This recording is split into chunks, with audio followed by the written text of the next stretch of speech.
It is 6:18 and time now for What's Trending. In this day and age of spending thousands and thousands of dollars on a wedding, a California couple exchanged vows while vowing not to spend more than $500 on their big day. So the big question, how did they do it? So we know that they did it. Yeah, they did do it. So Kiera and Joel Brokenbrow wanted to start their new life together while not having to pay off a wedding. Kiera's dress, while normally can be thousands of dollars, was bought online for $47, and reserving a spot can be cost quite a bit of money, but the two said I do for nothing along a scenic overlook alongside a highway in LA with still an amazing view. And all of the wedding guests showed up and drove to the venue, and for the wedding reception they had all the friends meet at a nearby restaurant and lounge, and they paid for themselves.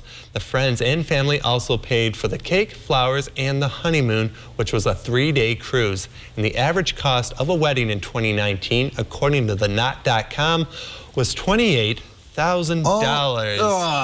Yeah, and I know you're going to spend a lot of money on a wedding, but I really like how this couple approached it, minus the reception part of things. Like I still like having the open bar themed and. Well, they said restaurants. So the question is, did this restaurant out? They had dancing. I saw them dancing. They had dancing, and I mean, we're seeing that video now. That's a good dress, though, for $47, and obviously and the then emotion's that view still there. As well. And a view, I mean, priceless, literally, right? Because it didn't cost them anything. So wow, $500, and they kept it to their word. And hopefully that place they went to had a beer for those that wanted an alcoholic beverages, which obviously is very traditional for most weddings, though. But yeah, I got a cousin getting married in a couple months. Congratulations to her, by the way, coming up, and trying to keep things simple and obviously on the low end side of costs, because obviously things are definitely not very cheap these days. For sure, and on personal side, I'd rather spend more money on the honeymoon side and a great vacation versus a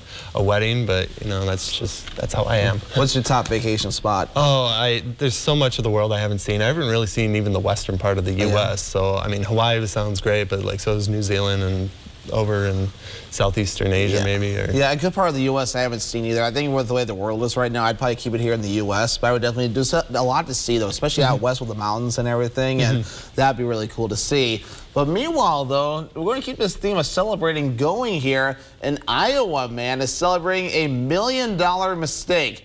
Josh Buster of West Burlington, Iowa, bought 5 easy ticket plays for last Friday's Mega Millions lottery. However, the cashier accidentally only printed 1 play from the terminal, then offered to print 4 additional plays on a different ticket. Buster said that move probably changed the numbers he would have originally received, but it resulted in a big win. The 40-year-old chef says he'll likely pay off some bills and put a bunch away for retirement, and I think that is the best way to definitely put some of those winnings away and pay off some bills and save some for later, because you never know when you might need it, or maybe you might treat yourself to something. But obviously it's always good when you can kind of save some money. Obviously $1 million too. That's a really good winning for him, and that's always what kind of, I guess, bothered me about those the lottery and gambling is they can be randomly generated, and then each place knows who did what and where the money can go. So I've never been a big fan of playing like Powerball or Mega Millions, though I will play if the number gets quite high. Yeah, I mean, it gets very tempting, though, because then, you got to play to get a chance to win. Obviously, your chances of winning are not as good. You have a better chance of getting struck by lightning. So, well, moving along here, a set of identical triplets is going viral after the internet got a look at the creative and cute method their Wisconsin mother uses to tell them apart. One group went viral after the mother showed how she identifies them using nail polish. Baby Henrik has blue, baby James has green, and baby Thomas has red. The 15-month-old Hasselquist triplets, were more of a hassle to tell apart when they were younger. And the mom says that during the first few months, it was a nice backup to make sure that you didn't feed the same kid twice. And I gotta say, they look like completely identical.